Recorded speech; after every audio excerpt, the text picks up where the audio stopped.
गासै एबसुनि मावथि एनडिबि प्रोग्रेसिभनि मावथि peoples joint action committee for Bodoland मुभमेन्टनि मावथि आरो राजखान्थि हान्जा इउपिपिएलनि मावथिफोरजों सिनायलायनायजों लोगोसे साब डिभिजननि सिङाव सरबक एसेम्बलि समष्टि आरो भबानिपुर एसेम्बलि समष्टि बे मोननै समष्टिनि भटार्सफोरनि सिङाव थांनानै बोरै खामानि मावनो बिनि सायाव दिनै बेलासिनि 5 बाजियाव मोनसे मावथिफोरनि सावरायनाय हाबाफारि ला बे बिथोनखौ जोंखौ होदोंमोन। बे लेखा एबसुनि बिबानगिरि एनडिपिनि बिबानगिरि इउपिपिएलनि बिबानगिरि आरो जइन्ट एक्शन कमिटिनि बिबानगिरिफोरखौ लेंहरनाय जादों। खाफाल मोजां बे हाबाफारियाव एनडिपि प्रोग्रेसिभनि गाहाय नेहाथारि मानाव गेदेर बिथाङा नुजाफैबाय। Peoples joint action committee for Bodoland मुभमेन्टनि गाहाय लेंथुमगिरि राकेश बर' बिथाङाबो फैगासिनो दङ। आरोबाव खाफाल गोनांसिनबाव बे हाबाफारियाव जोंजों सायख'जानाय केन्डिडेटआबो सफैबाय। नाथाय जाय लिंनो थिनग्रा बिथांमोननि खाथियाव निमाहा बिनो नागिरदों। एबसुनि आफादगिरि प्रमद बर' बिथाङा सफैनो हानाय नंला।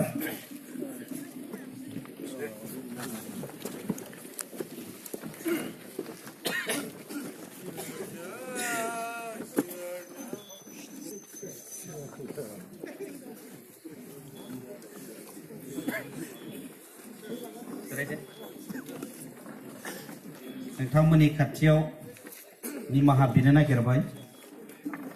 जाय लिंनो थिनग्रा एबसुनि आफादगिरि प्रमद बर' बिथाङा सफैस्लाबनाय नंला। बिथाङा उदालगुरि आनसलिक एबसुनि गल्डेन जुबिलिनि गेवलां मेलाव बाहागो लादों।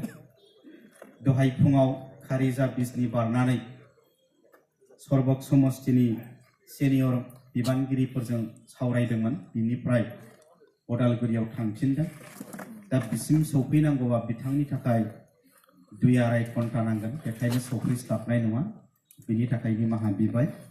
दा जोंजों एनडिपि प्रोग्रेसिभनि गाहाय नेहाथारि बिथाङा दं, केन्डिडेटआ दं आरो जोंनि peoples joint action committee for Bodoland मुभमेन्टनि गाहाय लेंथुमगिरि बिथाङा फैगासिनो दङ।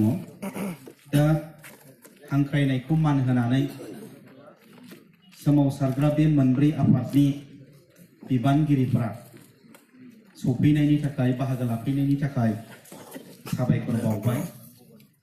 जायगा होजोबनो हायासै जिरायनायनि थाखाय, बिनि थाखाय निमाहा बिबाय। जोंना थांखिया जाफुंबानो जायो, जोंनि केन्डिडेटआ देरहासार जाबानो जायो। दसे सम जिरायनाय मोनैखौ जों एसे खस्थ' सहायनांसिगोन। बिनि थाखाय नोंथांमोननो साबायखर होयो। थोंजोङैनो सिनायथि होग्रोनो नागिरदों। जोंनि आलासि आरो गासैबो आफादनि बिबानगिरिफोरखौ सिनायथिलायनायनि जिहेतु हाबाफारि, सिनायलायखांनायनि उनावहाय सालबारि साब डिभिजननि सिङाव जों बोरै खामानि मावनो, मा मा हाबाफारि लानानै खामानि मावनो, बेफोरखौ दसे सम जों सावरायगोन। जोंनि आलासि बिथांमोनाबो सावरायगोन। गिबियावनो आं नोंथांमोननि सिगाङाव सिनायथि होनो नागिरदों इउपिपिएलनि केन्डिडेट थामहिनबा एबसु एनडिपि प्रोग्रेसिभ आरो peoples joint action committee for Bodoland मुभमेन्टजों मदद होजानाय जोंनि केन्डिडेट मानाव गेदेर उर्खावगोरा ब्रह्म सारखौ जोंनि मावथिफोरनि सिगाङाव गावनि सिनायथिखौ होनो थाखाय बिथांखौ खावलायनाय जाबाय। बिथांखौ बरायगोन।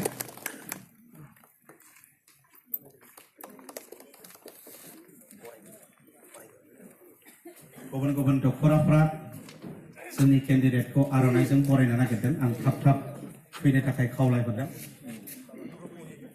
रुपहि डक्टरा दुलाराय बर' फरायसा आफादनिफ्राय बिथांखौ बरायगोन।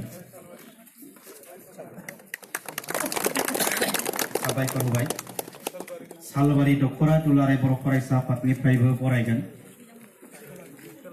खोला बिजनि दखरा दुलाराय बर' फरायसा आफादनिफ्रायबो बरायगोन साबायखर थाबाय बिथांमोननिसिम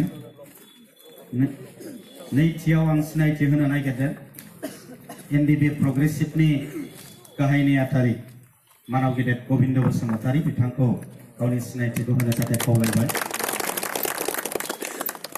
बिथांखौबो गांसे आर'नाइजों बरायगोन सालबारि इउपिपिनि इउथ कमिटि सालबारि ब्लक बिथांमोना कैंडिडेटखौ बरायनो नागिरदों बरायनो थाखाय आं खावलायबाय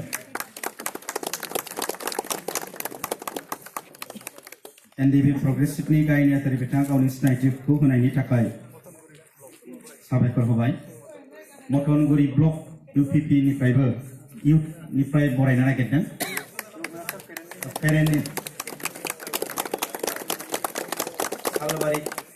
सालबारि जिल्ला इउपिपिनि वमेन विंसनिफ्राय बरायबावनो नागिरदों बिथांमोनखौबो खावलायहरबाय खरामारा प्राइमारि वमेन विंसनिफ्रायबो बरायनो नागिरदों बरायफैनो थाखाय खावलायबाय